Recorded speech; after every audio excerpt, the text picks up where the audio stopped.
2021 Edina Transportation Commission. I'd like to call the meeting to order. And we could begin with roll call. Andrew?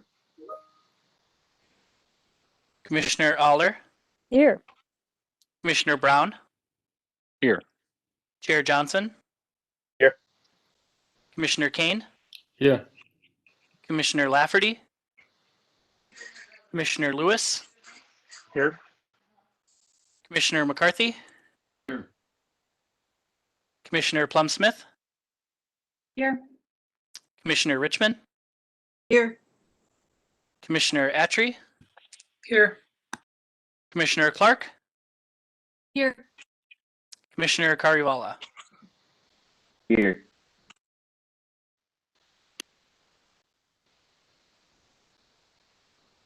Well, great. It's good to see everybody's faces and hear your voices.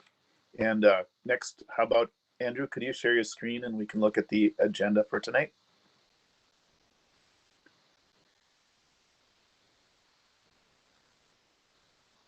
And would anybody like to suggest any changes to the agenda? And hearing none, would somebody like to make a motion to approve the agenda? So moved. Any second? Roll call.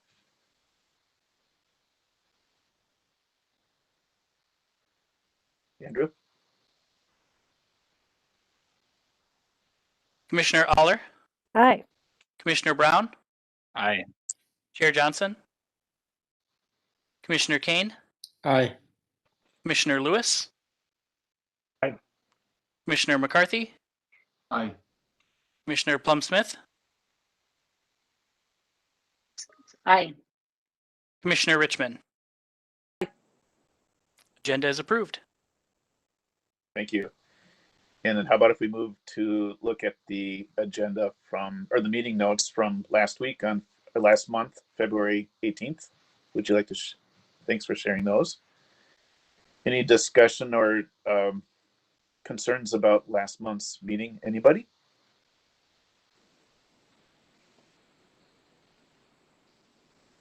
Hearing none, would somebody like to make a motion to approve the minutes as written? So moved. Second? Second. Roll call? Commissioner Aller? Aye. Commissioner Brown? Aye. Chair Johnson? Aye. Commissioner Kane? Aye. Commissioner Lewis? Aye. Commissioner McCarthy? Aye. Commissioner Plum-Smith? Aye. Commissioner Richmond? Aye. Minutes are approved. Excellent. Moving right along. Where one of the most exciting parts of the agenda is new member introductions. Andrew, do you want to kick that off? Sure. So we have two new commissioners joining us tonight, and I'll let them give a brief introduction. But they are Chris Brown and Andy Lewis. So why don't we start alphabetically with Chris? Sure. Thank you, Andrew. Great to meet everyone. I'm excited to be part of the Transportation Commission. Just moved to Edina in the last year, so excited to be a part of the community as well. Just quickly on my background, I'm a transportation planner with about 6 years of experience and currently work at SRF Consulting Group. So excited to be a part of the commission. Chris, Thanks, Chris. how did you get to be a transportation planner briefly? How did I get to be one? Yeah. Went to the University of Minnesota undergrad and got a degree in urban planning, and then got my master's in Colorado, master's in urban and regional planning at the University of Colorado. So always interested in transportation.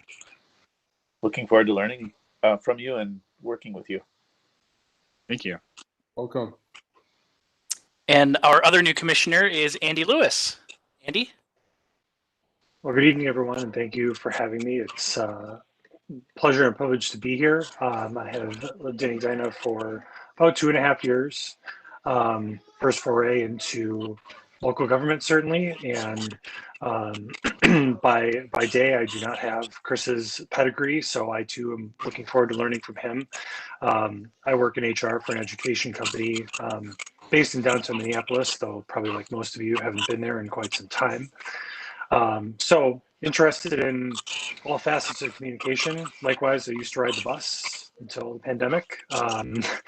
And in the meantime, get to ride my bike with my kids fairly often. So we can talk about that portion at least while we wait for some things to resume and come back to normalcy. Related to this topic, I also am a citizen alternate on the Met Council's Transportation Advisory Board. And I've been doing that for about 6 months or so. So different than that, but a little bit of my first dipping my toe into the water of transportation. But thrilled to be here. Looking forward to it. Great to have you. Yeah, welcome. Great to have you.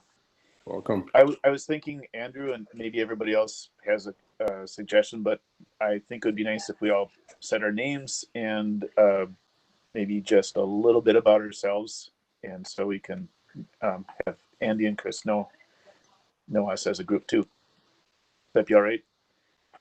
That'd be great. Yeah, sure. I'll start.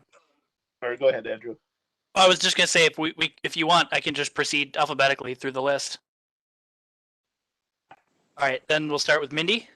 Hi, I'm Mindy Aller. I live in the Morningside neighborhood, and I've been in Edina for about 10 years. I'm in my second term on the Transportation Commission, and I don't know that I had any special qualifications when I joined the commission, so I have definitely learned a ton. I'm a strong biking and walking advocate. I think that's how I joined the commission, but it's a fun ride, so really glad to have our new folks here. Kirk. Hi, everybody. I have lived in Edina since I was a teenager and lived in 4 different homes. Went to the University of Minnesota, and I have gotten around mostly by bike and bus, walking. I have a stick shift car that I use sometimes, and I'm real happy to be on the group with all of you. Volkar. Well, welcome, Chris. Welcome, Andy.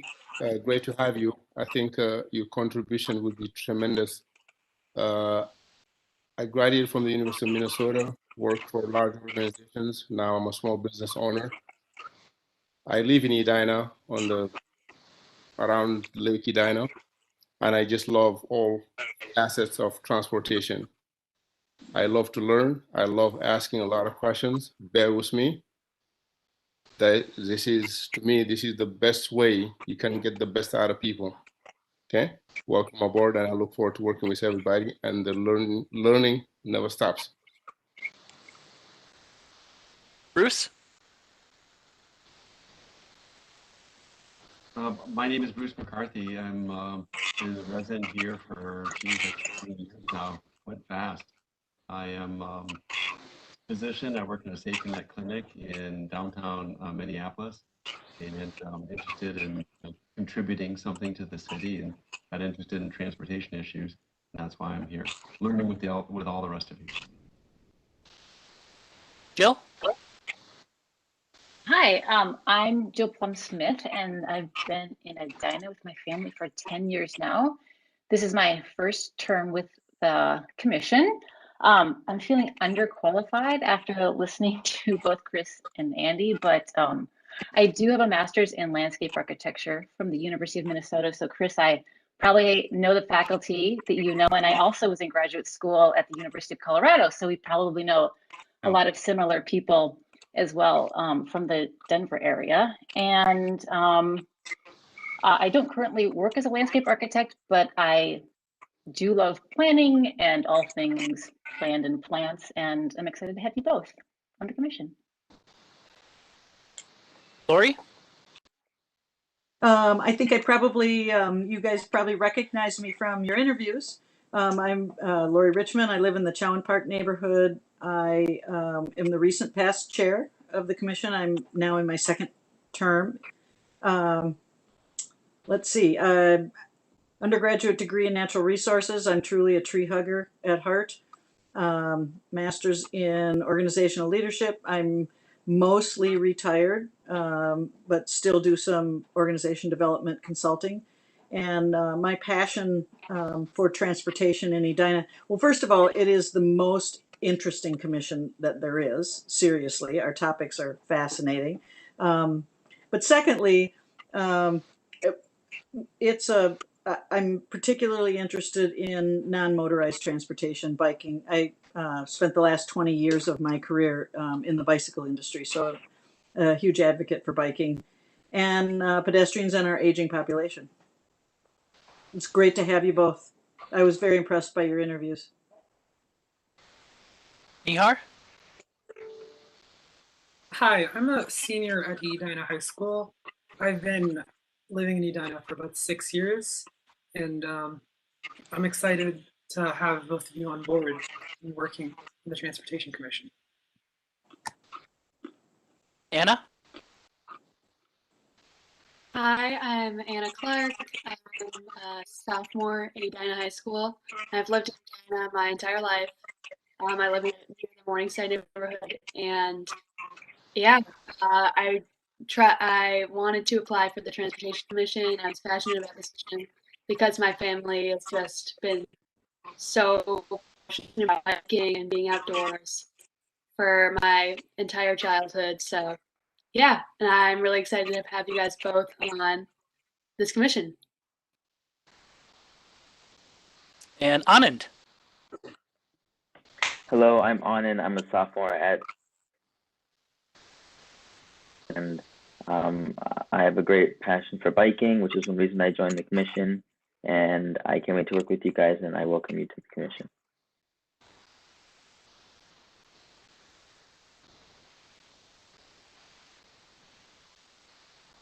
Did we cover everybody, Andrew? It's everybody except for Peter Lafferty, who is absent tonight. Okay.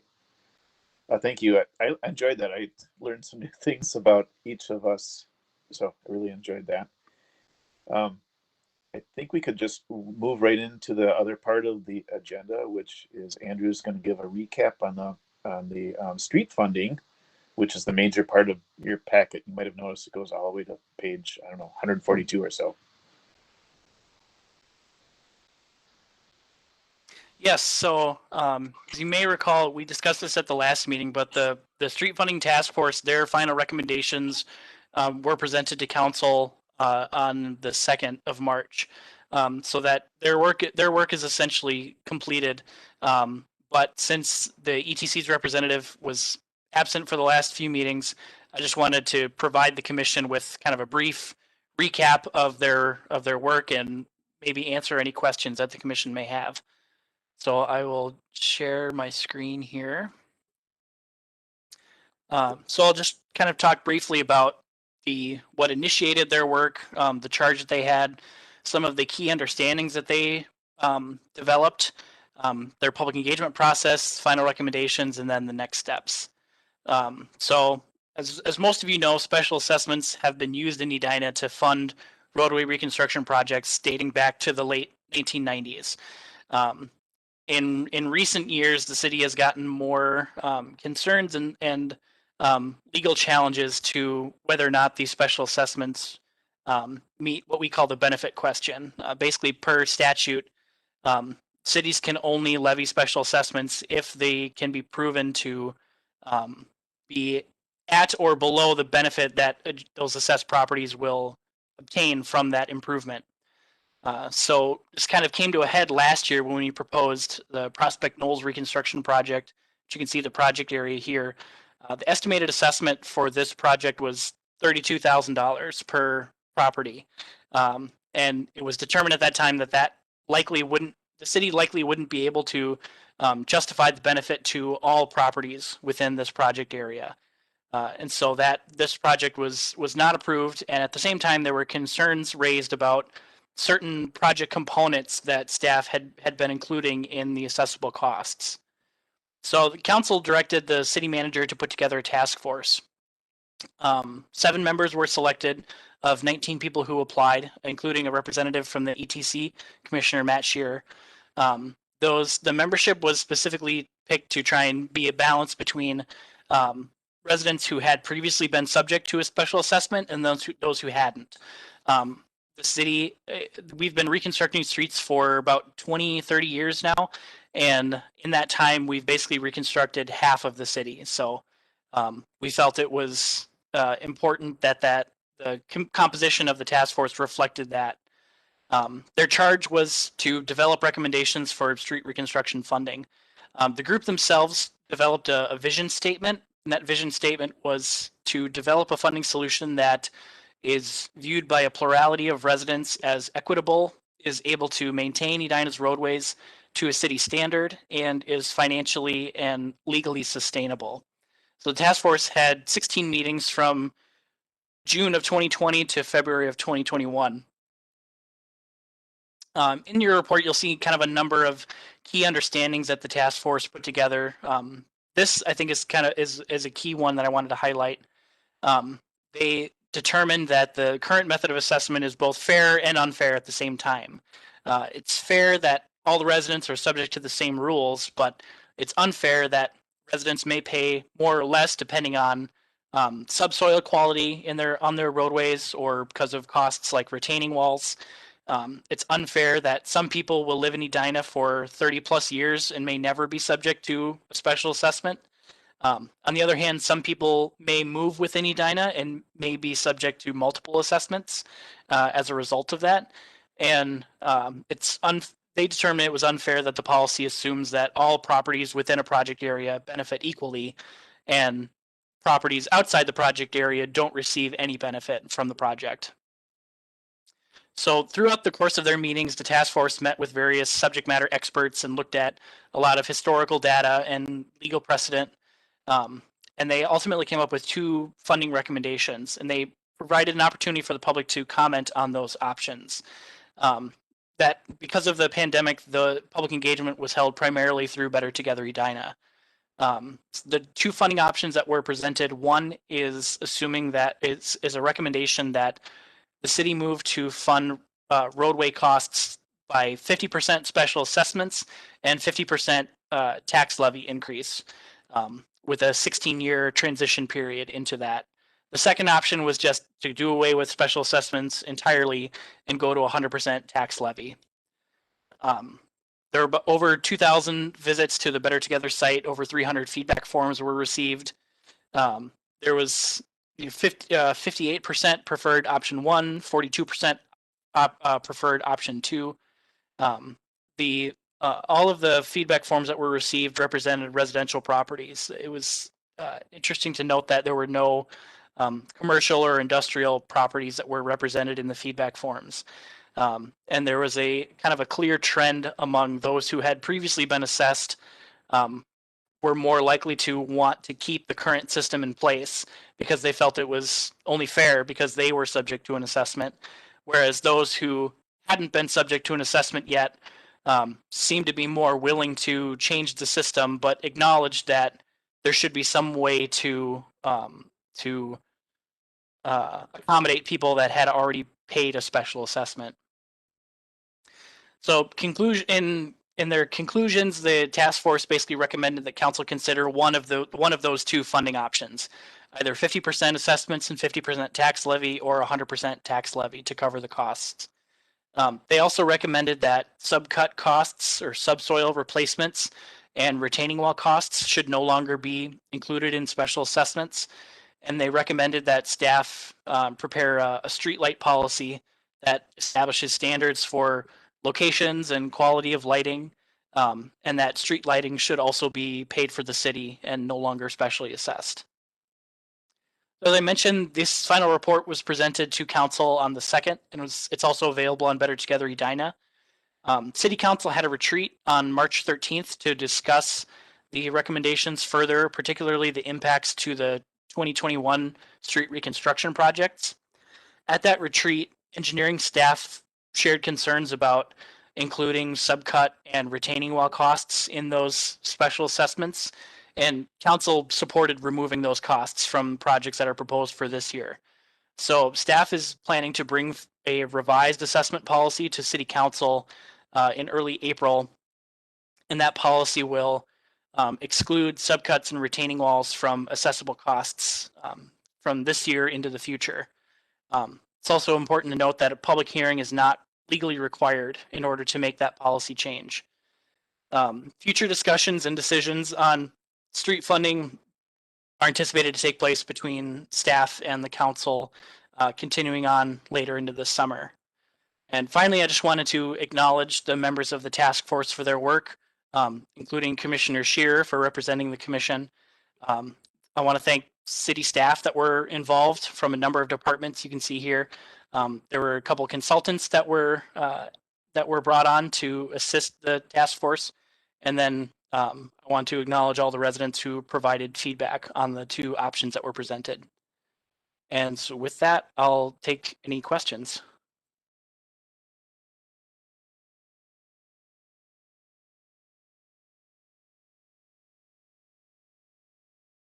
Okay, I'll ask a question. Can you explain the 16-year transition? Sure. So the 16-year transition,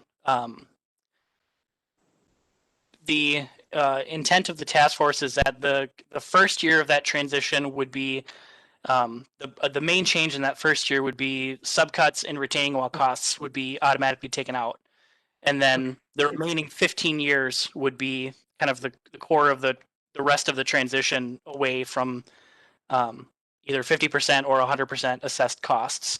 And that 15 years was selected to mimic the current 15-year payoff period that the city has for special assessments. Okay, thank you.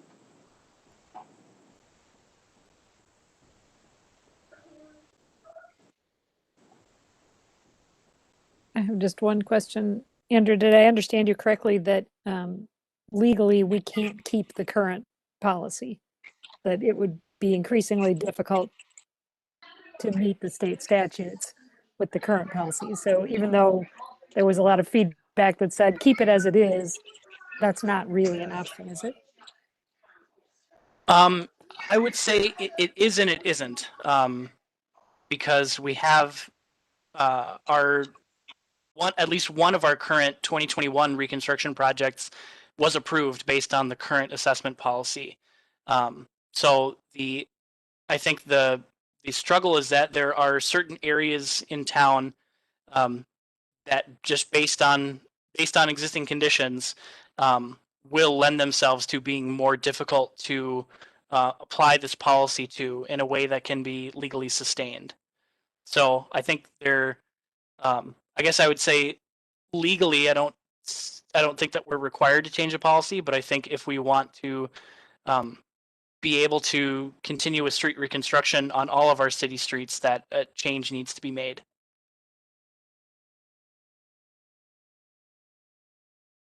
I'm going to ask one more, and that is about a timeline for the council to make a decision on one of those two options or something else. Do you know, I mean, when discussions are continuing into the summer, is there a horizon after which they will make a decision?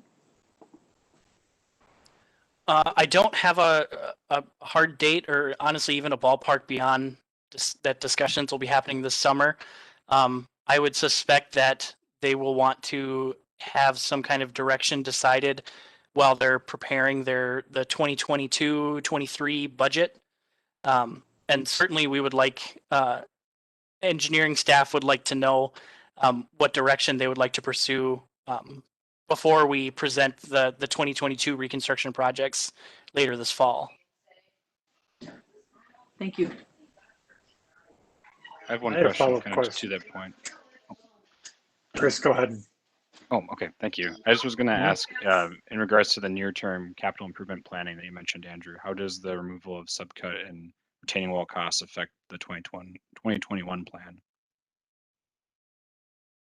Sure. So the Creek Knoll project, I believe that both of the proposed reconstruction projects for this year are, I think they're out for bid right now. And I think we're expected to get bids either late this month or early in April, and then plan to bring those to council in the end of April or mid-April. Depending on how those low bid costs come in, under the direction of council, that the subcut and the retaining wall costs are covered by alternative funding sources, then staff will ask council to proceed with those projects if the kind of updated calculated assessments are within an acceptable range.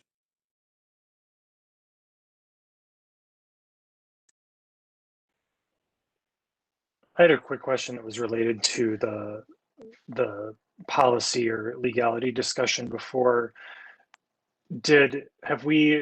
Has the city been explicitly challenged on that, or is there just a belief that the numbers would lend the city to be challenged in terms of complying with the value portion of the policy or law that you outlined before? I'm not being new here. I'm not clear if it's a policy or a law or both. I just wanted to get a sense of, like, is that something that has been sort of presented to the city, or we're trying to get ahead of it? Good question. So the city has been legally challenged on the benefit question in the past. I think the most recent lawsuit that I'm aware of was following a 2017 project, and in that lawsuit was brought, I believe, by a number of properties within a project area, and I believe it was ultimately dismissed. So it has occurred. To my knowledge, the city hasn't lost a case on it yet, but it's kind of a mix between we've gotten the challenges before, and we want to make sure that we're still in a position to meet that benefit question.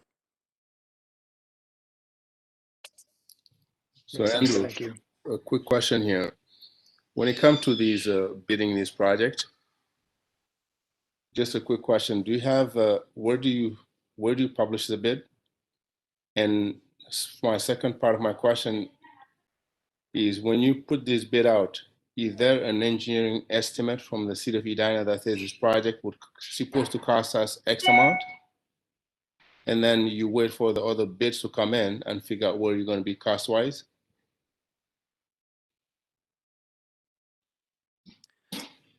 Good questions. Our bids are primarily posted on a kind of an online server called Quest CDN, which kind of is an online clearinghouse for construction bids.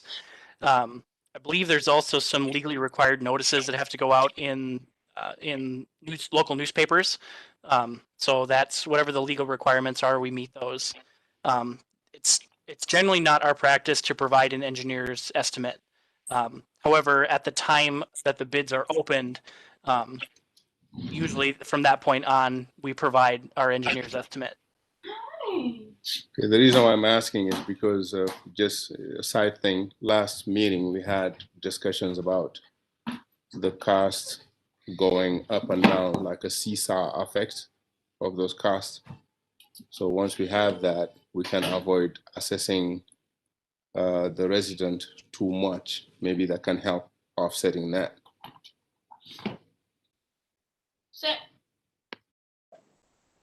Andrew, I do have one other question, and I apologize because I wasn't going to ask anymore. The tax levy, whether it's the 100% or the 50%, I assume that that's across the board, so that given that we have folks, well, our area is a good area to speak of. Our roads were done last year, so we have now 15 years of our assessment. Is it all assessments going forward, or is it all assessments in place?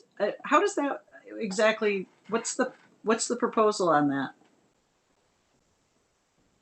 So it was the understanding of the task force that there's not legally a way to either refund properties that have previously been assessed, and there's not a legal way to tax previously assessed properties at a different rate than other properties. So if an additional tax levy were to be implemented, it would affect all properties, those that have been assessed and those that haven't been assessed. Okay, so there will be about half of the, well, let's say there's a large population in Edina that will be paying assessments, and then also paying taxes for other people's assessments. Okay, Correct. just wanted to be clear on that. And the task force noted that both options that they're recommending are not perfect options, but I think in their report they basically said in their opinion, they're more fair than the current system is how they felt. Thank you. Was there any exploration of if you could get closer to the defensible number by removing some of the other items that you mentioned here, like streetlights, retaining walls? Was that considered at all, of like narrowing the scope or skinnying the scope of the project that would bring the dollar amount down and bring it into compliance? That's a good question. I believe it was looked at. There's a section in the report where they talk specifically about subcuts. That was of particular interest because that is a very variable cost from neighborhood to neighborhood. Assessments can be as much as 52% higher, just because of poor subgrade in that particular area. But it was also one of the understandings that the task force came to, was that removing subcuts alone wasn't going to be enough to address the issue, in their opinion.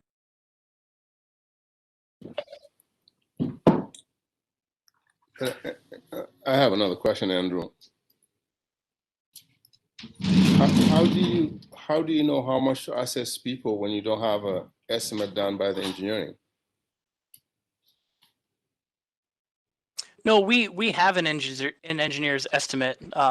We just, when we're bidding the project, we don't provide it to the contractors when the project is being bid. After the bids have been opened and the project is awarded, then that engineer's estimate is available. So you gauging everybody else's bid against the engineering, the Edina engineers' numbers internally, right? Yes, there's basically two metrics that we look at. There's the engineer's estimate, which is a kind of a very detailed cost estimate of how much we expect the project to come in at.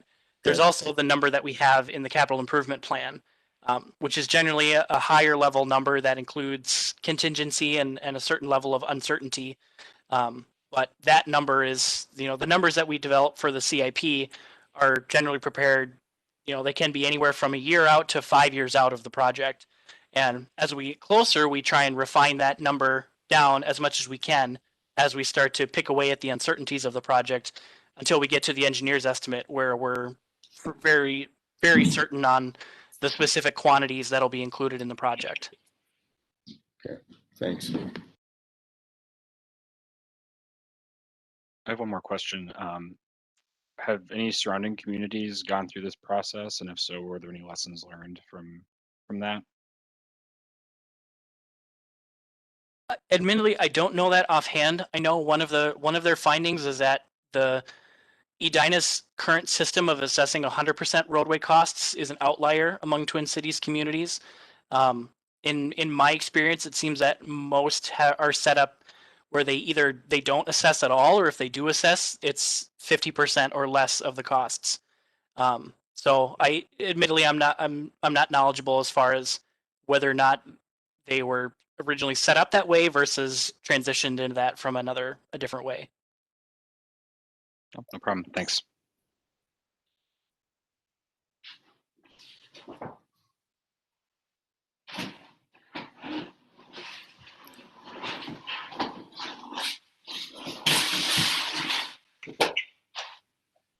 Okay, I have one more question. Looking at some of the comparisons to the other cities, I think there was at least one that had a cap on assessments. And do you know if the task force looked at that as an option of simply a cap on the maximum amount of assessment,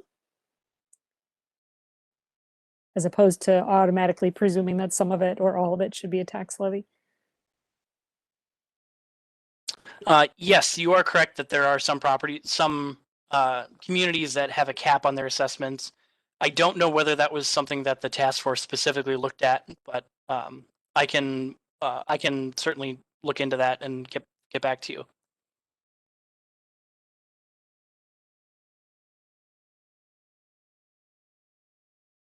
Any more questions for Andrew?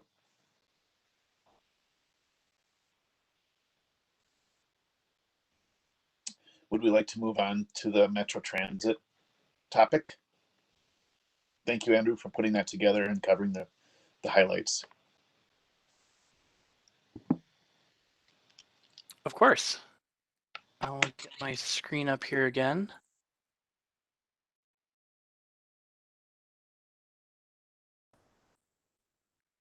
So this topic, I just felt it was a good idea to kind of update the commission, especially now that we have new commissioners, on the status of some of these key Metro Transit projects that are that will impact Edina. The three specifically I'm going to talk about are the Orange Line BRT, the Southwest LRT, and the E Line. So I'll kind of start with in order of those that are going to begin service soonest to latest. So the Orange Line, it's a 17-mile highway bus rapid transit line that will run from Minneapolis to Burnsville. If you're not familiar with bus rapid transit, essentially it's a cross between regular bus service and light rail bus service or light rail service. So it's frequent service with relatively few stops like the light rail, but it operates on either local streets or highways in this case. So it requires significantly less infrastructure than a light rail corridor would need. So it's kind of a hybrid of those two options. The Orange Line is anticipated to replace the local route 535. It'll have frequent all-day service, enhanced station shelters, and off-board fare payment similar to the light rail. It's currently under construction, and the service is scheduled to begin late this year. As part of preparing to open the service, Metro Transit has gone through and prepared a connecting bus study. So essentially they look at all of the existing transit routes that are in the area and do some analysis to determine how best to connect those routes to the Orange Line or how best that they can supplement the Orange Line. The goals of their connecting bus study were to link residents, jobs, and other services to the Orange Line, to prioritize service for communities of color, for people experiencing poverty, and for those who rely on transit the most, and to complement existing transit service. So this map here is a kind of an overview of their concept plan, showing the Orange Line here with, and in purple are all of the local routes in Richfield, Minneapolis, Edina, and Bloomington that are proposed to change. So the report kind of talks more specifically about changes. I just kind of wanted to highlight some key changes. The most significant, in my opinion, is the proposal to extend Route 542 to Highway 169, and this is shown here in this purple line along 78th Street. This would basically extend it to serve some of these employers down in the corner here of 494 and 169. Some other changes, Route 358, which runs from the Southdale Transit Center down into Bloomington on American, is proposed to have increased frequency. Routes 515 and 540 are proposed to have some kind of simplified alignments outside of the city limits, but they still serve the city, so I wanted to include them. And then Route 537, which is currently postponed or currently suspended because of the pandemic, is proposed to be restored under their scenario A or scenario B. Their study includes two different funding scenarios, essentially. Scenario A assumes that they have the resources that they have during the pandemic, and scenario B assumes that they return to the resources that they had prior to the pandemic. Metro Transit had a public comment period for these changes in January through February of this year. They're working to modify the concept plan based on that feedback. I haven't heard of any changes relative to Edina yet, but as soon as if there are any changes, I'll let the commission know. Metro Transit will then ask the Met Council to approve their final plan mid this year, and then those service changes are proposed to be implemented when the Orange Line opens later this year. Southwest LRT, not a whole lot to say about this one because it doesn't actually come into Edina, but another name for the Metro Green Line extension. It'll be a 14.5-mile light rail line that goes from Eden Prairie to Minneapolis. It's currently under construction, as I'm sure most of you know, and service is anticipated to begin. Actually, this is incorrect because they just recently announced that I think it's not scheduled to begin until 2024 now, due to some construction impacts. With this project, there's 6 stations that are less than a mile from Edina. So the connecting bus study is anticipated to begin late this year or early next year. It'll be similar to the connecting bus study for the Orange Line. And it'll be kind of our city's opportunity to look at improving transit service in Western Edina. In addition, as is mentioned in our comprehensive plan, the city is planning to work with our neighboring communities to provide appropriate pedestrian and bicycle connections to those light rail stations as well. Finally, we have the E-Line, which is another BRT line that is proposed from Edina to St. Paul. It'll replace most of local Route 6. Again, with that frequent all-day service, enhanced station locations, off-board fare payment. It's currently in a corridor station and planning phase. There are 8 stations that are proposed in Edina. You can see the alignment kind of comes into 44th and France, and then travels down France with stations approximately every half mile, and then goes along 65th Street by M Health Fairview Southdale Hospital before ultimately terminating at the Southdale Transit Center. At each of these locations, aside from the Southdale Transit Center, there'll be 2 of these enhanced stations, one for northbound traffic, one for southbound traffic. The stations vary in size depending on how much ridership is anticipated at each station, what the adjacent land use is, and how much available right-of-way there is. And they typically include amenities like weather protection, next trip signs, which give the real-time transit information of when the next bus is expected to arrive, security cameras, emergency phones, enhanced lighting, route information, and ticket machines. And these are some examples of BRT stations that have been implemented. I believe these are on the A line and the C line in Minneapolis and St. Paul. So there's kind of 3 different degrees of shelter stations. There's a small station, which has slightly fewer amenities. There's a medium station, and then I don't have a large station shown here, but a large station is essentially comparable to a light rail station. So you can see the next trip signs here, security cameras, the ticket machine and route information, other various amenities. Andrew, are those equipped for bicycle racks like a lot of the Metro buses are? The BRTs? The buses themselves or the stations? The buses. The buses, yes, I believe they are.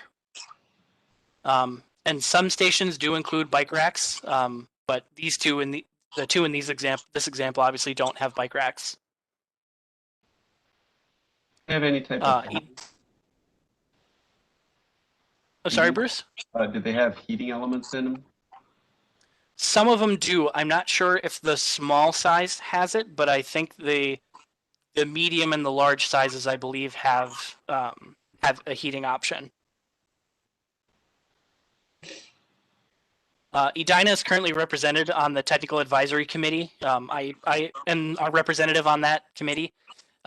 Some of the things we're looking at related to station planning include, aside from, we're currently looking at traffic impacts of the E-Line service on France Avenue. But we're also looking at pedestrian crossing treatments at these station locations, accessible curb ramps and other amenities that would need to be upgraded or that we think would need to be upgraded. And then other just general right-of-way impacts. There's things like, do the curb lines have to change? Do we need to make sure that we maintain pedestrian access routes around the enhanced stations? What are the impacts to on-street parking? Of particular concern are the areas where the E-Line is proposed to go through the commercial districts of 50th and France and 44th and France. impacts to private utilities and the impacts to existing street furniture like light poles, bike racks, other things that you typically see between the street and the sidewalk. So it's expected that starting this summer to this fall, that public input will be sought on that draft corridor plan. So I'll be bringing that back to the commission when it's available. And then after that public feedback is reviewed and analyzed, Metro Transit will ask the council to approve of their corridor plan early next year. Construction is anticipated to begin in 2024, and then service is expected to begin in 2025. With that, I'll take any comments or questions. I had one question that's probably pretty narrow in scope, but it occurred to me today. So there's currently a segment of the 6 that runs down Wooddale, which is sort of over by where I live. And is there any discussion about what happens to that? And I happened to walk by that bus stop today, and there was a surprisingly large number of people waiting for the bus this afternoon. Does that go away with the E-line? And if so, I would want to think about, or at least communicating about how to serve people who are users of that area today. That's a good question, Andy. Currently what's proposed right now is that segment of Route 6 that runs on Wooddale, Valley View, and I believe it's 54th Street is proposed to be eliminated once this section of Route 6 is upgraded. Metro Transit made that determination essentially based on the level of ridership that is picked up along that corridor. So I've shared that information with council in a memo I prepared, I think it was either last year or 2 years ago. One of the ways that we're kind of looking to address this is to make sure that we have appropriate pedestrian and bicycle facilities that connect from Wooddale to France Avenue. So for example, 62nd Street and 58th Street are really the 2 key corridors in that section, and 54th Street, obviously. I guess those are the 3 key corridors in that section to get those users to France Avenue so that they can use the improved E-line service in the future. Makes sense. Thank you. Andrew, I have I'm not sure it's a question, it's maybe more a comment, but I recall at the last meeting, I think, or maybe 2 meetings ago, you mentioned that the county is looking again at the striping configuration on France. I assume that the county and Metro Transit are talking to each other, and that as they're looking at the traffic patterns, they will also consider the likelihood of bus rapid transit on the same corridor and stripe appropriately. Yes, the Metro or Hennepin County has a representative on the task force or on the TAC. So between us, the county, and Metro Transit, we are having conversations about how the service will function on France Avenue, and certainly that new striping configuration is a factor in that equation.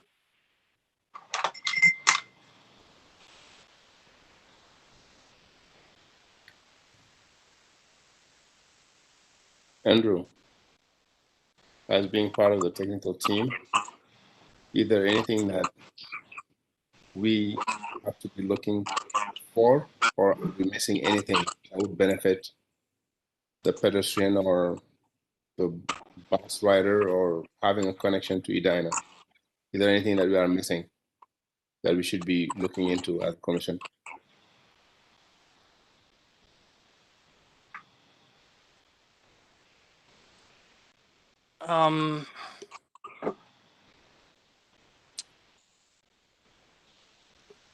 I guess I would say some of the, so if you recall back to the my annual PAX Fund report that I presented last month, it included a look at future projects, and a lot of those future projects involved sidewalks on France Avenue. So you'll see in kind of starting this year through I think for at least the next 2 or 3 years, we're really trying to focus on filling that sidewalk gap on France Avenue in anticipation of this service, because we really see that as a a benefit to users of that facility and a way to ensure that that service is accessible to as many people as we can. Otherwise, like I said, when the draft corridor plan is available, I'll certainly share that with the commission and be asking for any comments or feedback that you would want to provide at that time. Yeah, but I was looking just at things that you see that are gaps for Edina to be able to identify since you're sitting there. Yeah, the France Avenue piece is excellent. So how about for the Orange Line? How about for the Southwest Light Rail? Yeah, are there any things we should be looking at that we may be missing? Because it's not going to come back again for a while. Sure. I'd say more specifically related to Southwest and the E-line. I think it's worth looking at our proposed ped and bike network again to see if we have anticipated the appropriate ped and bike connections to those services, or if there are areas where we might want to look at improvements in the future. It's a little more, I guess the same could be said to some degree for the Orange Line, but in that case, I would probably focus more on ped and bike connections to those routes that connect to the Orange Line. So like the 515, the 540, the 542. Would you suggest a subcommission or a commission or something, a team that would be looking at those three? Because I think these are critical infrastructure that are coming to really close to Edina. So it's certainly something that the commission could consider as part of a future work plan.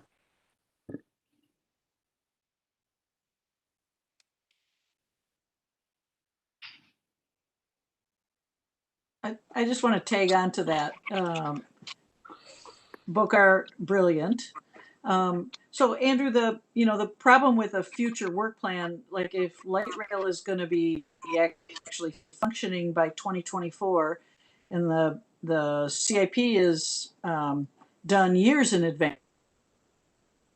If we identify specific infrastructure needs, they're not going to meet the timeline if this is not on a work plan now, last year.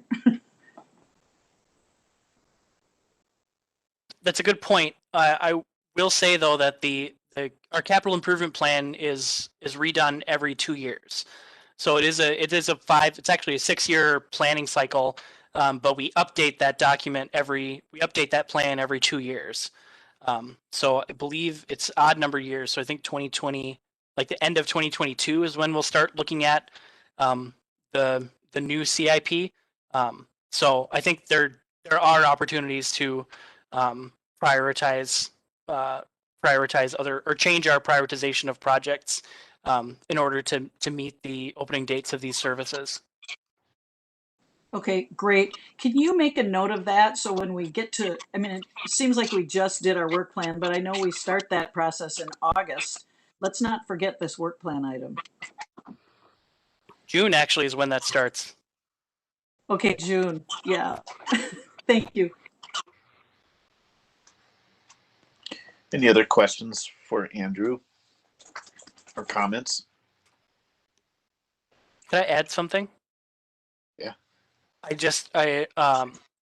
Going back to Bokar's question of kind of what are we missing, or kind of some key takeaways, I think another key one is the impact that these three services have to supporting travel demand management, particularly the E-line and the Orange Line in the Southdale area, and along the France corridor, so in 50th and France, 44th and France. I think once those services are in operation, but also in anticipation of those services coming to Edina or near Edina, I know as staff, I'm keeping a close eye on proposed developments within those areas and trying to make recommendations for ways that they can take full advantage of those services that they have, and make sure that they're that the tenants or employees or residents or whoever of those proposed developments are aware of those services and can take advantage of them, or are encouraged to, hopefully, to take advantage of them.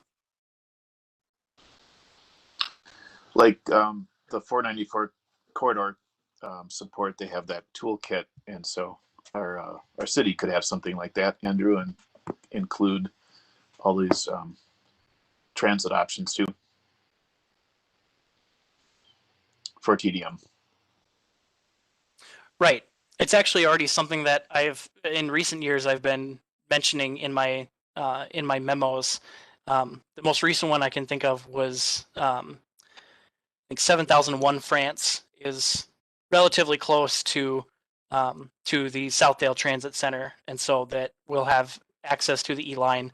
In addition, 4500 France Avenue is right on the E-line, so they will be easily within walking distance of a station at 44th. Very good. Any other comments or questions on the Metro Transit update? I must say I'll be looking forward to seeing what they try to figure out for stations along France, especially at 44th and 50th, because that's my neighborhood, and it's essentially sidewalk with no boulevard and street and buildings that come right up to the sidewalks. So it will be a challenge.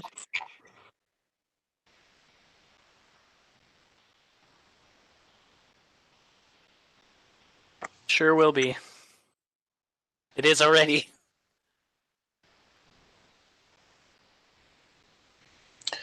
Okay, great topic. It sounds like we might be ready to move on to the next topic, Andrew, which I think is the Commissioner's Resource Portal. Yeah, did you want to give any introduction to this, or do you want me to just pull it up? Yes, I'll give a little intro, but and then pull it up. So briefly, everybody, I was talking with Jill, our vice chair, and we were both thinking about the experience of us as commissioners, and also thinking about new members. And so three goals came to mind with trying to support all of us for resources and a good process to support our work. And so we were thinking of having easy information retrieval for the various assets that we review and process in our groups. Second one was faster ramp up, meaning if I help out in a work group, I can find information easily and get up to speed.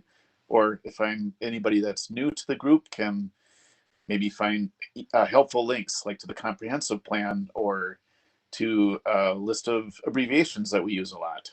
And the third goal is just a good, strong sense of team, so that as we work together, we have a place to rally around in a private area that's just for us. And so really excited to hear what your thoughts are, and for Andrew to show a mock-up.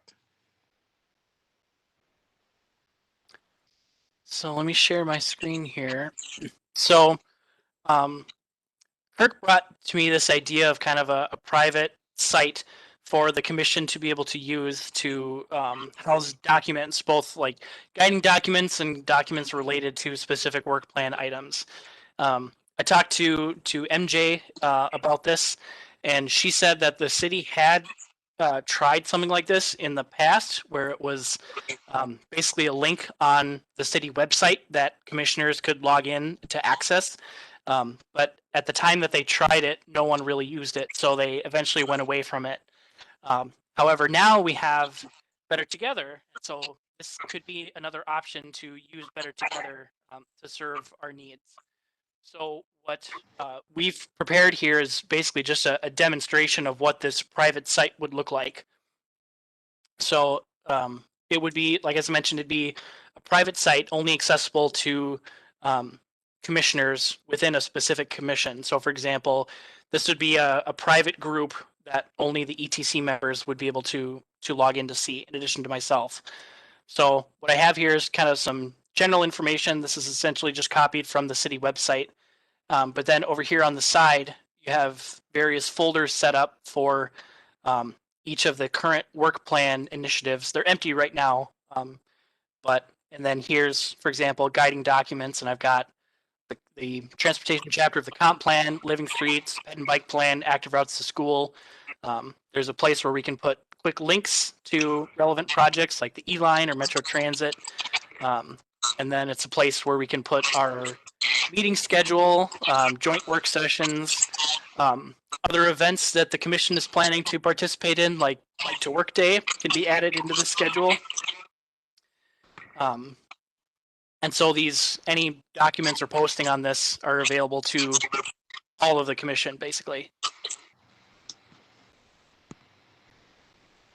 I love the idea of this, and Kirk outlined, I think, some really important points. But even for meeting continuity, we'll have a discussion about a certain topic, and then sometimes it kind of just disappears. Where if we can reference a home for all of our documents, or want to look up a PACS funding map and what year certain events happened, it's all in one spot. And I am so thankful that you did this, and thank you. I hope others feel the same way.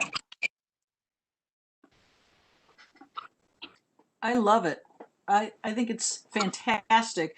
I would love to have a folder added that is, maybe we call it parking lot, for those things that we're interested in pursuing in the future, or maybe even soon, but not right at the moment. So, Andrew, is it tough to add a folder? Not at all. That would be fantastic. I will say, so the kind of, because it's hosted through Better Together, the idea would be that the staff liaison is really the only person who is able to edit or change the site. So essentially, if the commission wants new documents updated onto the site, you'd send them to me, ask me to post them on the site, and then I would post them to the site.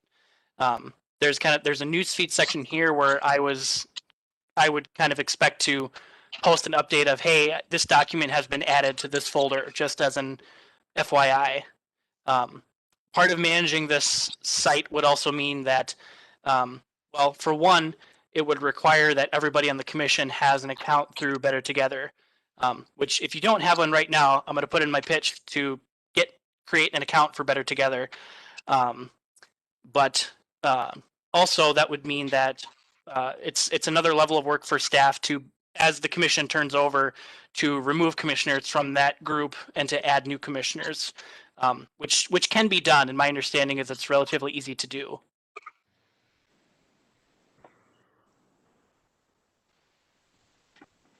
Is it I love it. How do we move forward? I totally love How do we it. make this come to life? Andrew, is it out of bounds to put contact information for us? Because if I want to email or call one of the other commissioners, I have to go through the process of looking people up. I do love the idea of having sort of everything in one place, or most things in one place. Mm-hmm. This is fantastic.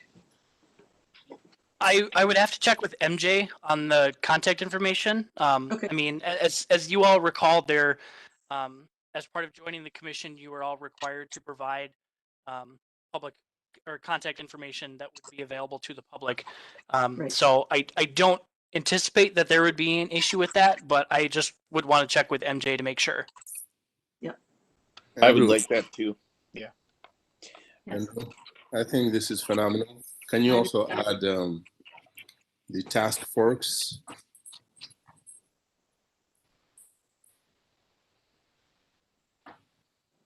Yeah. So, for example, the task force, because they were a work plan initiative of this year, this would be a folder, for example, that I would put their final report in, so that the commission could access it. In my mind, another part of updating the site would be once we move to the 2022 work plan, then the folders get changed out based on, if for organized trash, for example, when that is concluded this year, that folder would probably go away unless the commission is planning to continue to work on organized trash the following year. Do you, maybe just an idea, is there interest in perhaps just an archive area, and then within there, those folders can be dropped into it for future reference. And I'm just thinking of completed efforts, even like last year's or the year before's TDM work. There might be some value in being able to look up information if it's easy. I'd have to look into that a little more. I think that might require, I think for that to be efficient, you would probably want to have like a folder within the folders. The only way I could see to do that right now would just be to have a main folder here that's archive or completed documents or completed initiatives, and then you would just have all of the files, but they wouldn't necessarily be organized by initiative. So I can certainly look into that. Or can you do within a folder, can you just create the year of that folder, right? Let's say task force, for instance, you pick the task force and then you date it for that year. Then after, let's say that year passes, the initiative is gone, you name the next one 2022. So you have everything there and there's a continuity. I think that would be possible. I think as far as I know right now, there's not necessarily a limit to how many of these folders I can put in. I would guess at some point we would probably reach a limit, but I don't know what that is at this point. Without wanting to put Andrew or Andy or Chris on the spot, do you, as newcomers, are there things that you would love to see or use as an experience on this?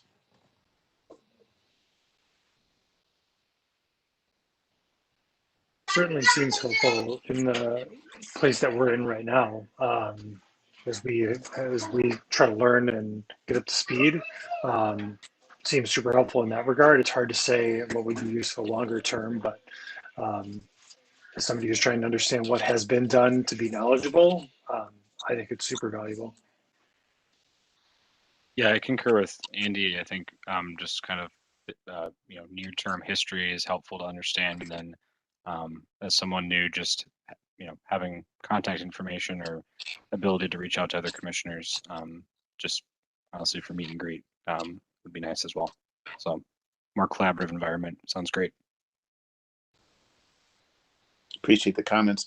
Maybe one thing I could pass along or ask Andrew is to save work for you when a document exists somewhere else. I really love that idea. You've got links. And so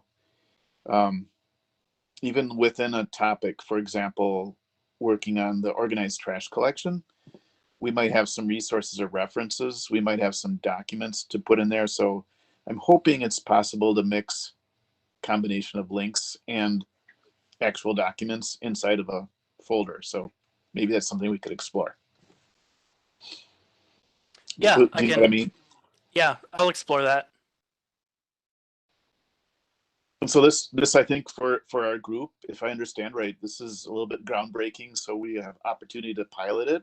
And I think Andrew and MJ will help determine, is it valuable? Is it helpful? Is it, what makes it easy to maintain, that type of thing? Because we want it to be sustainable if we all like it.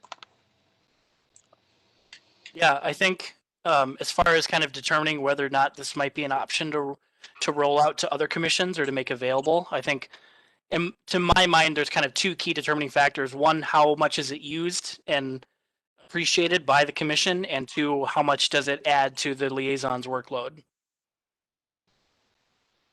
And I think that'll depend on how, for example, how often does the commission email me documents to be uploaded, and what kind of turnover rate do we expect for new documents to be added to the site? I think this is brilliant for all the times that I've tried to find the current version of the bike and ped plan on the city website to know that there'd be one place to go to find the things that are relevant to us. Another guiding document that might go there would be the commissioner's handbook or whatever it's called, because I do believe that it gets, especially since it probably gets updated periodically, and I have a paper copy, which is not necessarily that useful then. And my other question is, in the news feed, could that include like things that you email out to the commission?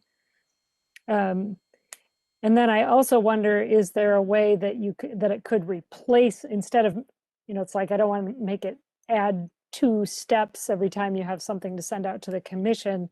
Can the site automatically send a notification to me that says a new item is in the news feed or a new document has been uploaded, so that you wouldn't have to send out an email to the commission? You could instead just stick it in the news feed and we'd all be notified.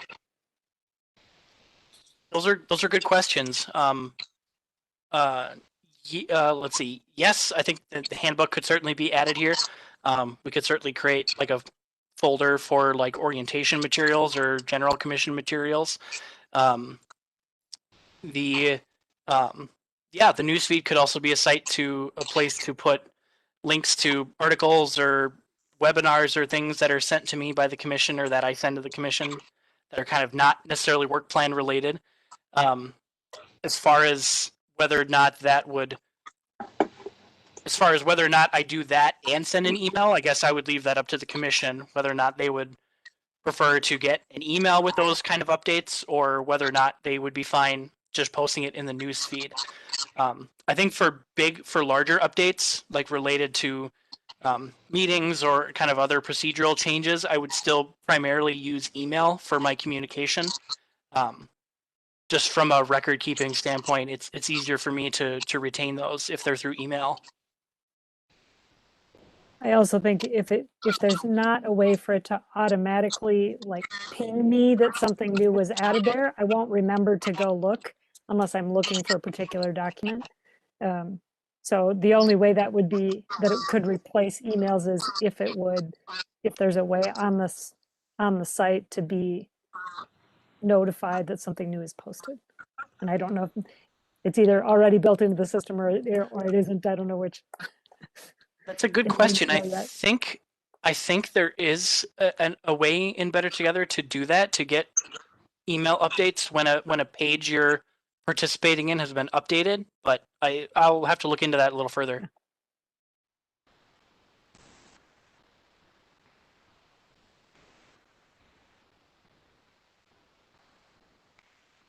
I guess as far as like next steps, the main one would be to get everybody a Better Together account and let me know what email address you're using for that account. If it's different than the email that you use or that I use to send out emails. And then once I have those, I'll start to add you into this group so that you can access the private site. And then I think Kirk and Jill are working on putting together like a list of documents and things to include. So I guess I'll leave that to you, Kirk, how you want to go about starting to populate some of these folders. Yep. Jill and I will organize something, get to you so we're not sending you notes all day. And then I think Jill and I would like to use this for sure for our organized trash collection work, which we'll cover in a minute when we do work plan updates. Andrew, could you please repeat one more time what it is you want? If we already have a Better Together account, are you asking each of us to send you a note to confirm our email address, or can you please repeat that part? Sure, certainly. So if you have a Better Together account currently, or if you need to create one, once you have a Better Together account, everyone could please email me and let me know what email address you use for that account. Okay. That way I'll provide those email addresses to Liz. She's actually Liz Moore in our engineering department. She has more administrative privileges on this site than I do, so she's actually the one who originally built it. I just populated all of these different tools and widgets. But she then will take those email addresses, look up your accounts, and add you into that private group. Andrew, could you, I don't know exactly where it would go, and maybe it's not needed if the work plan item for each of the folders is actually added in there somewhere, but I would love to have the current work plan posted here as well. Oh, sure. And that would be, you know, past work plans. That would be one of those really helpful things to have in an archive folder. Mhm. I don't know about how far back to go on that, but a few years might be great. Yeah. Excuse me. And sorry, one sec. Apologies. Bless you. Bless you. Thank you. I think I have somewhere a document that I made that's basically a history of the ETC's work plans dating back to, I think it goes back to at least 2012. But that would be something I could add under the guiding documents or general documents, just so that there's all of you have ready access to see what work has been done in the past, at least at a higher level. Hey everybody, just to comment, if you haven't done the Better Together Edina yet, you can just do a web search on that. It'll come up first, most likely, and click on it. And then there's a very easy sign up process. So it's something that usually takes less than a minute.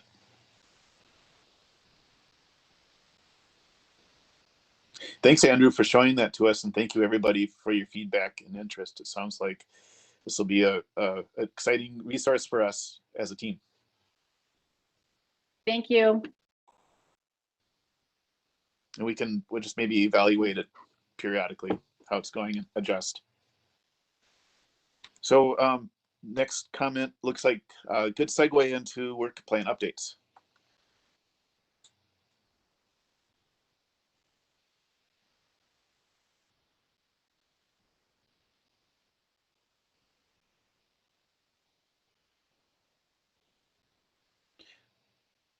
Looks good. Do we, Andrew, I forgot, do you walk us through this to lead to the next ones, or do you want me to do that? Usually I leave it to the chair to Okay. walk through Excellent. and hand it off to Okay. either the lead commissioner or to staff. Okay, so let's go with number one, and Jill. Yeah, the update on the organized trash collection. Just to have a brief review, currently we are working with an organization called Vantage, and it's a group of 5 Minnetonka High School students that are doing advanced professional studies in global sustainability. So I believe it's a course for credit. And they wanted to help us in gathering data to make to create a plan to how to move forward with Edina's trash collection. And currently it's an organized system with 6 collectors that kind of come on all in one day. And, anyway, the kickoff meeting was March 4th, and I thought it went really well. The students asked us a lot of questions. They wanted to know what we wanted for outcomes, deliverables. They asked us what we currently knew, the safety of things, personal experience, and then they discussed the methodology of how they want to go about just analyzing the Edina area. And in terms of Edina, the first thing that they were going to do is send out a survey with multiple questions regarding the trash collection. I have yet to see that survey, but I believe it's up and coming. And the second thing they were going to do for Edina was to find specific intersections to video traffic congestion from the garbage trucks. And again, we haven't heard on those intersections that they've chosen. In terms of outside of the city, they're actually looking at case studies for emission and street damage data. And then they're also looking into surrounding metro areas like Richfield and Bloomington, who have gone to a single provider system. I believe they plan on contacting them to see how that worked within their city. And then they closed the meeting with giving some really solid research on the impact of these large trucks on our streets. And moving forward, there's going to be a weekly update from the team. At this point, they've asked the commission to kind of step aside because we don't want overlap and us contacting cities for information versus them contacting them. But I think there's a couple of things that we can do alongside their research. But am I missing anything, Andrew and Kirk? That was a good summary. And then I believe they'll start their weekly summaries tomorrow, Jill. Oh, tomorrow. Great. So I think they're starting off with a survey, and I don't know how many residents will be getting it, but they're collecting data and they are very excited and bright kids. So it'll be fun to work with them. Yeah. A thought came to mind, though. Maybe Andrew can help with this. Before a survey is executed, I'm thinking there should be some kind of review process with the city because of various concerns that can come up with survey design. Yeah, I think that's a good point, especially because the quality of life survey is making the rounds again this year. And I think we want to make sure to distinguish the survey from that survey, because some people may get confused. I actually just received an email from the student group, and they said they're working on the survey, which they plan to finalize tomorrow into early next week. So yeah, I'll follow up with them, and I definitely think it's worth reviewing it with communications quickly. Yes, thank you. Good. Awesome. We do know how Edina residents often sort of jump ahead when they read something and assume that decisions are made and things are changing. So it would be good to have communication take a look at it. Any other comments, questions for Jill? Thank you, Jill. It's a quick and early work on this. We just started and it's good progress. Yep. And the next one, initiative number 2, Street Funding Task Force. What is the fill the gap on here from Matt, and what are we doing going forward? Maybe Andrew, can you help with this? Sure. So since the final report has been presented, this item is essentially completed. If there are anything that has any particular part or recommendation of that final report that the commission wants to consider for next year's or future work plans, like the streetlight policy or something along those lines, they certainly can. But right now, there's nothing actionable on this initiative. It's just completed. Okay. Then next month when we see, will this show up? And if it does, will it be more clear it's completed? Or am I just misreading it? No, you're next. So you can kind of see I add an update every month. So on the March meeting, I will make a note that this is completed. Okay. Excellent. So let's go to number 3. Oh, sorry. Go ahead. Go back to please. Hey, right here, since this one is already complete, isn't this the, okay, are we allowed or can we add a new initiative here? Now we have a new bandwidth. Okay, especially looking at what we just started talking about, the Southwest Light Rail, the E-Line task force, because we have bandwidth and we just finished an initiative. Can we add it here? Well, the answer is yes. The commission can propose to change their work plan at any time during the calendar year. But it would be council would have to approve that updated initiative. Yeah. I think that'd be great. Do we need a motion later, or should we just think about it and come back? I'd like to have it as a discussion topic at the next meeting, because I know that like boulevard trees is also in the parking lot. So maybe it deserves a broader conversation at our next meeting. Yeah, sure. I think that'd be great. Let's plan on that. Thank you, Bokar. That's good. Yeah. Okay. Number 3, Mindy, Clover Ride. Yeah, we actually do have an update this time on March 10th.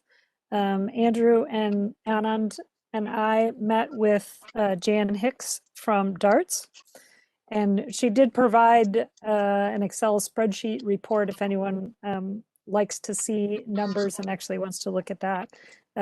But just as a summary, ridership is picking up again on the Clover Ride now. and is approaching our pre-COVID levels. The bus capacity is now 8 people at a time, at one time, with the plastic dividers that I think we showed the pictures of a couple months ago. The most popular destinations are Target, Cub, and the Lunds and Byerly's. And the top residence that I think this was reported on before is Yorktown Continental. There's about 25 individuals that ride from that residence. And Jan actually did have some input as to how that has grown so much.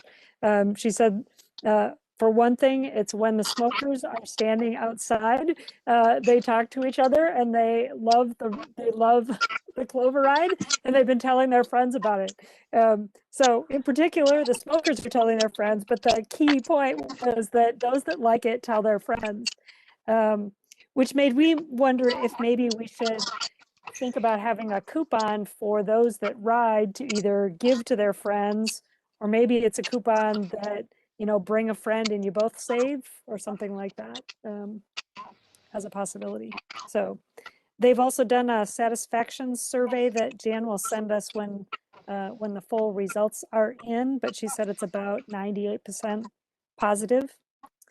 And the one other key thing I noted when she was talking through all this with you, there are some routes that are off the route. There are some stops that are off the route that the drivers just fit in, like the Edina Library, and there was another one too. But there, and when they're not a problem, the drivers just figure it out and put it in. And this is the kind of thing that we wouldn't get from other kinds of service, something that like Metro Transit can't do. And I just really appreciated this work with DARTS, and that their drivers just make these things work, and that they've built this little community of people that ride the Clover ride, that they've built this culture that, of course, they want to help each other out. So stopping at that extra stop is just fine. And I just think that was really heartwarming to me to hear that that's the way that it's functioning, because I think it's helping to not only be a useful service for people getting around, but that it's meeting some of that kind of unwritten goal we had of building community at the same time. Thank you, Mindy. If I could just add one thing, another thing I thought was worth highlighting in that survey that Jan prepared or sent out was that, and Mindy, correct me if I'm wrong, but I believe she said that there was a question about, did you feel safe riding the bus? Yeah. And 100% of people who responded said yes, they did. And I think, especially in light of what we've been through the last year, I think that's really a testament to the level of service that DARTS provides to us. Yeah. Mindy, I really like the idea of a coupon or something. I wonder if we could target some area, a high potential area, as an experiment, give out 100 or something and see how many were actually used. Kind of a neat idea.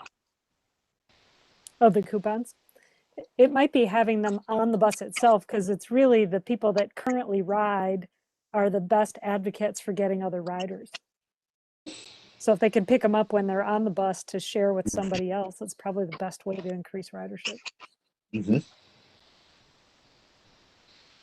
So I like Bruce's comment, though. Maybe it's just a matter of working with DART and then printing some out and trying it out and do a market test. Yeah, what do we have to do that, Andrew?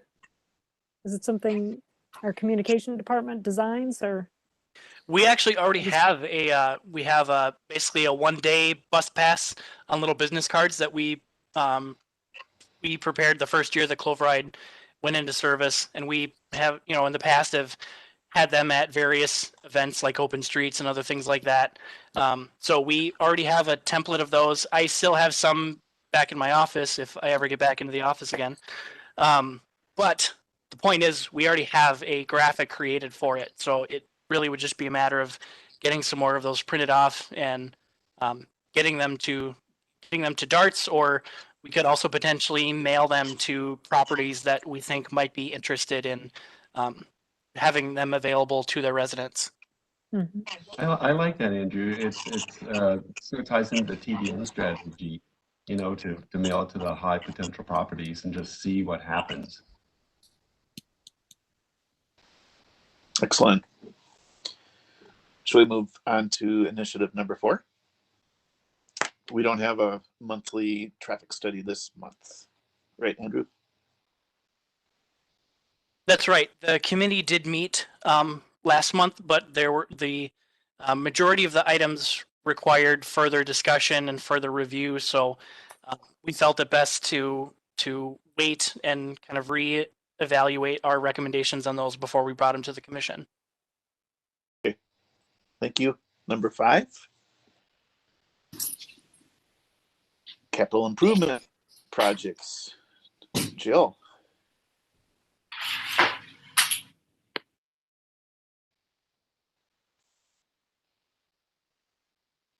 Are you still with us, Jill?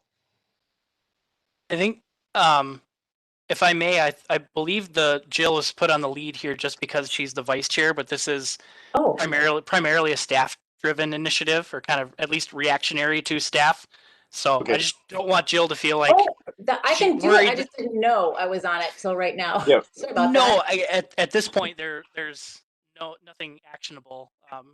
The roadway reconstruction projects will be brought later this year. The engineering studies, and then the PACS report has already been reviewed last month. Kind of the next thing will be when the commission when I bring the updated or the application of the equity criteria back to the commission.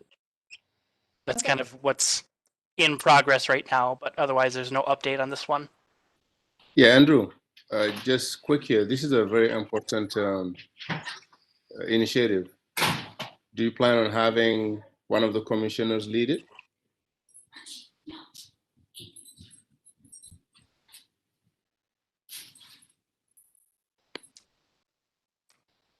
Well, I guess it depends on kind of what the commission anticipates that lead person would do. In my mind, this initiative is meant to solicit comment and review from the entire commission.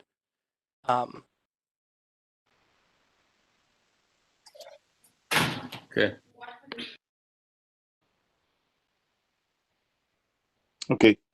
Number 6, travel impact studies and travel demand management. We got a group on there: Bokar, Lori, Bruce, and myself.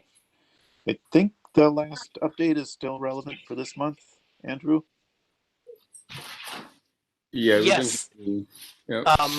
One thing I'll note is that I presented the draft TDM policy to the Planning Commission last Wednesday, and it was I think was very well received by them. They had some good questions, but I think they're generally supportive of what we're trying to accomplish.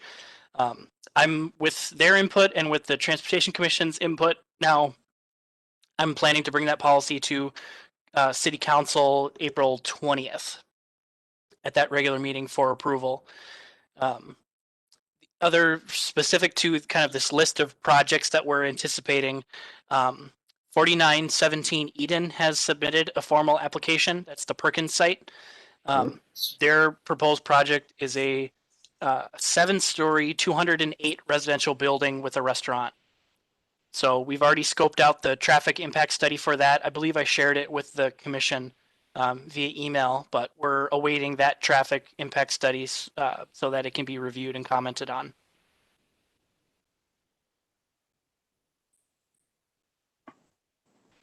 Kirk, I think the reason that there are 4 of us on there are that we're the 4 folks that committed to responding to the project emails when they came out.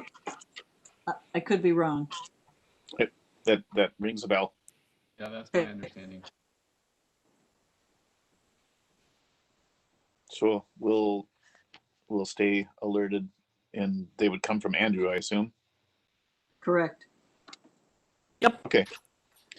Good. And that brings us to parking lot. We got a couple items in there, and but that's the end of the work plan updates. Thank you, everybody. And I think that brings us to the staff comments, or no, chair and member comments section. why don't we go through these alphabetically? Andrew, would you be willing to go down the list? Certainly would. Mindy? I had one thing that I sent you a link, Andrew, to share with the commission that MnDOT has adopted recommendations for sustainable transportation that I just thought was interesting. That included increased investment in charging infrastructure. That was the one that popped out at me of wondering if there might be funding available that would help us as a city in increasing electric vehicle charging infrastructure or something to watch for in the future. And that's the only thing I had. Chris? Yeah, I just had shared that webinar. I believe it's the 25th, so a week from today, regarding complete streets and the policy and how that'll likely transform post-pandemic. I will be attending that, so can also share out anything the next meeting. Thanks for sharing that. Okar? Well, nothing at all. Andy? Just briefly, I think related to Chris's comment, I can share, I think this is publicly available, I'll confirm before it is, that there was a good discussion in this week's Met Council Transportation Advisory Board regarding equity in transportation and some good content that was shared there. I think most of that is publicly available. So once I confirm that's the case, Andrew, I can get that to you just to share out to the group. There was some interesting stuff and some good presentation in there. I can get that out to everybody. Great, thank you. Bruce? Nothing tonight, thanks. Jill?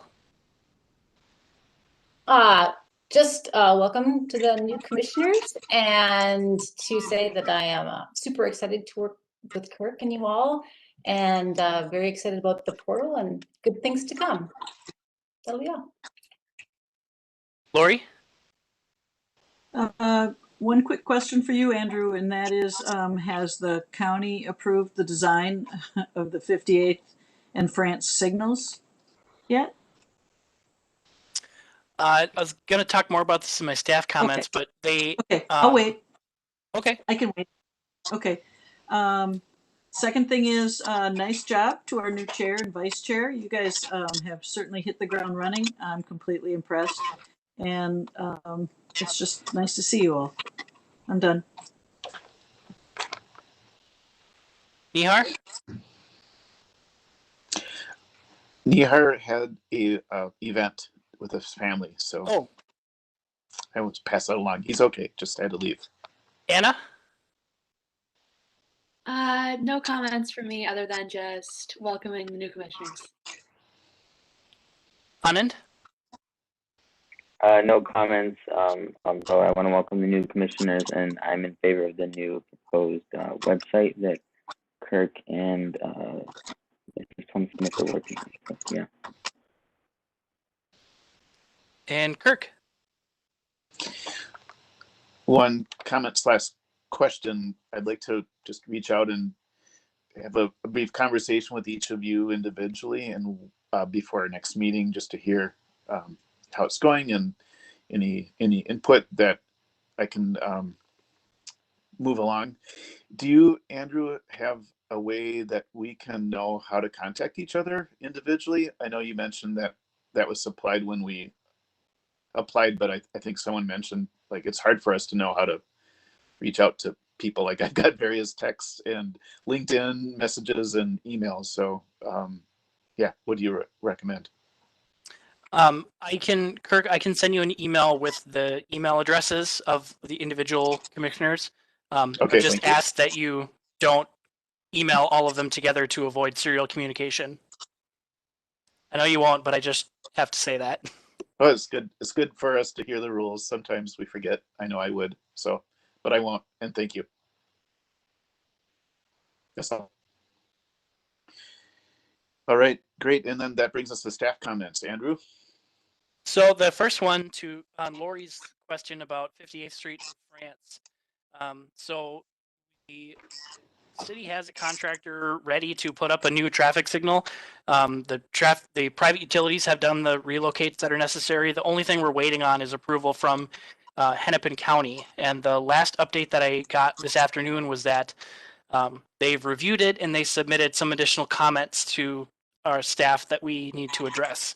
So we're working through those edits as quickly as possible to turn that around and get that signal put in.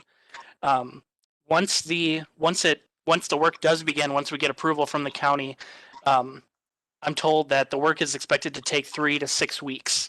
And that work includes not only installing the new signals, but there's some concrete and asphalt work that has to be done related to that.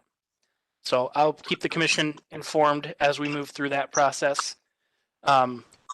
MnDOT is applying for federal funding through the infra grant program for portions of the upcoming 494 project from 169 to the airport.